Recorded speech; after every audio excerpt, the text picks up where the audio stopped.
तो परगने तो बहुत हैं गढ़वाल में, लेकिन जौनपुर का नाम पहले से बहुत प्रसिद्ध रहा है। यहाँ के लोगों में तार्किक बुद्धि थी पहले से, तर्क शक्ति। मैं इसका उदाहरण दूँ कि अंग्रेजी काल में जब सेना में भर्ती होते थे तो जौनपुर के लोगों को कम स्थान दिया जाता था।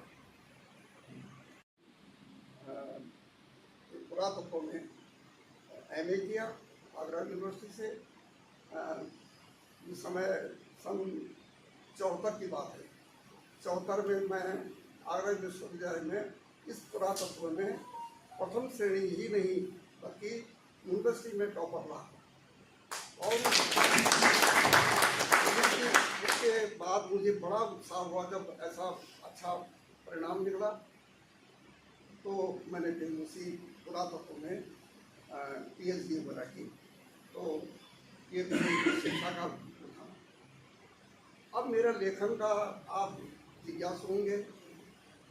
मैं 15-16 वर्ष के से ही लिखने का प्रारंभ कर चुका था लेखन का, और घर में किताबें थी।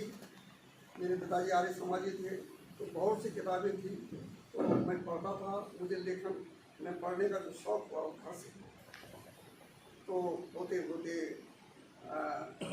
मेरी रुचि गढ़वाल और अपने उत्तराखंड की संस्कृति के प्रति होने लगी। एक घटना ने मेरे जीवन को बहुत प्रभावित किया। ये समझे कि इस सब्जेक्ट में, इस विषय में मेरा जो प्रवेश हुआ, एक छोटी सी घटना है। हमारे पुसोली गांव है एक, तो पुसोली गांव में भागवत हो रहा था, और उसमें वैसे तो वहाँ मैसर शास्त्री जी थे, काफ़ी अच्छे थे, लेकिन गांव के पता नहीं क्या बात रही, गुरुद्वार से व्यासी बुलाए गए और कथा हो रही थी, मुझे भी आमंत्रित किया गया था। तो होता नहीं ऐसा विशेषकर कि जब कथा हो रही हो तो बीच में कोई कहे, लेकिन एक व्यक्ति ने कह दिया जब कथा चल रही थी, उसकी सहस्त्रबाहु अर्जुन थी। उसमें व्यास जी कह रहे थे कि सहस्त्रबाहु अर्जुन जो थे वो चेदी राज के राजा थे, चेदी प्रदेश के, और उनकी राजधानी माहिष्मतीपुरी थी। तो एक सज्जन उठे और उन्होंने कहा, व्यास जी बताइए कि माहिष्मतीपुरी कहाँ थी।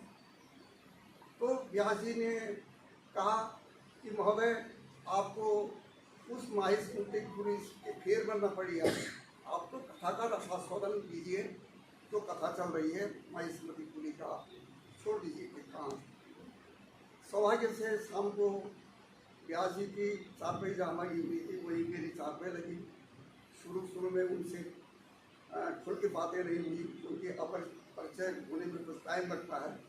जब 1-2 घंटे परिचय हो गए तो मैंने उनसे कहा, महोदय, मैंने कहा शास्त्री जी, आप अगर उस माहिष्मतीपुरी को स्पष्ट कर देते तो ठीक था, उनको मालूम हो जाता ये कथा कहाँ भारत में कहाँ चल रही है।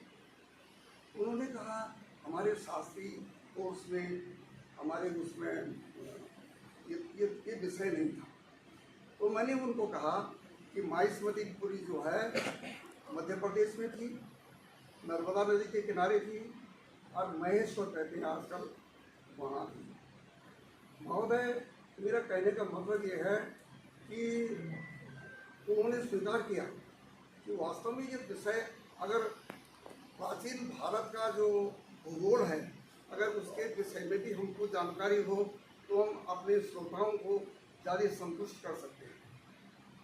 तो उस घटना ने मुझको बहुत प्रेरित किया, और मैं प्राचीन भारत के जो स्थल नाम हैं उनके कोष को तैयार करने में लग गया। बहुत ज़्यादा टाइम हुआ, सन 62 की बात है। सन 62 से मैं करीब 25-30 वर्ष तक इस पर काम करता रहा, और सेवा में कई व्यवधान आते रहे, ट्रांसफ़र होते रहे, तो काम विलम्ब में चलता रहा। अंत में 1912 में मेरी पुस्तक छपी। उस पुस्तक का नाम है प्राचीन भारत का ऐतिहासिक स्थलकोश प्लेसमेंट्स, प्राचीन भारत के स्थल जो हैं, तो उससे क्या हुआ कि मेरा जो भौगोलिक क्षेत्र था, मेरा जो भौगोलिक रिसर्च का जो क्षेत्र था वो उत्तराखंड था मुख्य रूप से, लेकिन मेरी रिसर्च का जो क्षेत्र था वो पूरा भारतवर्ष हो गया। और सबसे बड़ा फायदा मुझे ये हुआ कि मुझे उस कोष को बनाने में भारतीय संस्कृति को बहुत निकट से अध्ययन करने का, समझने का मौका मिला। हमारे हुए जो प्राचीन नगर थे, उनके निर्माता कौन थे, उनके विध्वंसक कौन थे, सब पता होने लगा। और मेरी रुचि इस विषय में हुई। जैसे आप कह रहे हैं, इतनी पुस्तकें हमने लिखी हैं। देखिए, करीब 60 वर्ष मुझे इस काम में हो गया। मैंने अपना विषय नहीं छोड़ा। मेरा मुख्य विषय पुरातत्व था, लेकिन इतिहास का विषय भी बाद में मैंने कर लिया। और चूँकि पुरातत्व और इतिहास मिले जुले विषय हैं, इसलिए मुझे उसमें भी जितनी सफलता मिली, ये हमारे विद्यार्थी, हमारे रिसर्च स्कॉलर बताते हैं कि आपकी पुस्तकों से हमें बड़ी मदद मिली। बल्कि इतिहास में इस पुरातत्व से करीब 10-15 वर्ष के बाद मुझे इतिहास में प्रवेश हुआ। वो घटना भी पौड़ी की है। हम योगेंद्र सिंह भंडारी जी के घर में बैठे हुए थे।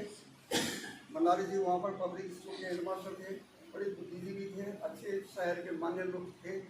उनके घर में बैठे हुए थे। उन्होंने कहा, कठौर जी, हम नहीं जानते पुरातत्व क्या है। पुरातत्व में मुद्रा शास्त्र है, एपिग्राफी है, पैलियोग्राफी है, न्यूमिस्मेटिक है, कई ऐसे विषय की आम जनता नहीं जानती है। आप इतिहास लिखिए।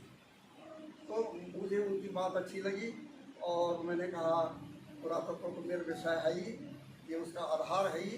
तो मैंने आगे काम बढ़ाया और आज प्रतियोगिता परीक्षाओं में विश्वविद्यालय में पुस्तकें चलती हैं। इसमें मैंने काफ़ी संघर्ष किया। मैं अपने पत्नी को भी समय याद करूँगा इसके लिए। उन्होंने मेरे इस साधना में, और मैंने मेरे इस काम में मैं परिवार को छोड़कर कहीं चला जाता था घूमने फिराना, तो हमारी पत्नी ने जो परिवार को संभाला, नहीं मुझे जो सहायता दी, वो भी धन्यवाद की बात करें। बंधुओं का ये मेरा सम्मान नहीं है, पूरे जौनपुर का सम्मान है। मैं जौनपुर का पुत्र हूँ और मुझे पता नहीं क्या मेरे पिताजी जो कहते थे जौनपुर के विषय में, तो मुझे इतना लगाव है आज भी कि मैं इस सम्मान को आप लोगों को समर्पित करता हूँ।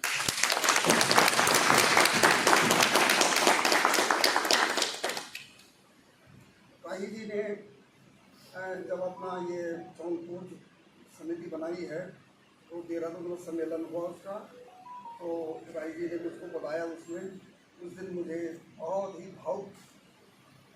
मैं बहुत भावुक हो गया कि देखिए कैसी राही जी ने कैसी मीटिंग यहाँ रखी है। सैकड़ों लोग थे उसमें, वहाँ पे उसमें पॉलिटिकल कौन किस पार्टी का है, पार्टी उसमें नहीं थी, उसमें केवल जौनपुर था, जौनपुर के लोग थे। कितनी भारी बात है। मतलब यह है कि उस जौनपुर का जागरण किया उन्होंने, जिसमें पार्टी कोई मतलब महत्व नहीं रखती है। तो मैं राही जी का बहुत धन्यवाद देता हूँ इस काम को आगे बढ़ाने। मैं ज़्यादा क्या कहूँ, आपके शुभकामनाएं मेरे साथ हैं और मैं उस शुभकामना के शक्ति से आगे बढ़ूँ। मुझे आपका आशीर्वाद शिरोधार्य है और मैं इतना ही कहता हूँ। अपने क्षेत्र की खबर के लिए चैनल को सब्सक्राइब करें, बेल आइकन दबाएं। सबसे पहले खबर को पाने के लिए